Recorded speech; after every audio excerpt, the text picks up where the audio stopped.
তুমি আমার কবুতরের বাচ্চা, তুমি আমার গেন্দা ফুল, তুমি আমার অন্ধকারের হারিকান, তুমি আমার বর্ষাকালে হাতি, তুমি আমার উড়োজাহাজের হেল্পার।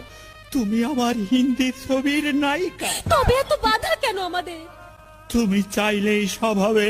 না, আমি চাইলে সব হবে না। ওই মাতবরের কাছে আমাদের জমি বন্ধক রয়েছে। আব্বা কথা দিয়েছে ওর সঙ্গে আমার বিয়ে দেবে, আর আমার যদি বিয়ে না হয় ওর সাথে ওই জমি জায়গা কিচ্ছু ফেরত দেবে না। কিন্তু কিন্তু তুমি চিন্তা করো না, ওই বুড়ো বেশি দিন লাস্টিং করবে না। তখন তুমি হবে আমার হৃদয় রাজ্যের রাজা। একই তুমি কাঁদছো? কই, আমি তো কাচ্ছি না, আমাকে দেখ। আমার বুকে তো কোনো কান্না নেই, তোমার চোখে পানি। চোখে যেন কি পড়লো। আমার কথা শোনো তুমি। আমাকে কোনো কথা বলো না, আমাকে একটু সিঙ্গেল থাকতে দাও, আমাকে একটু সিঙ্গেল থাকতে দাও।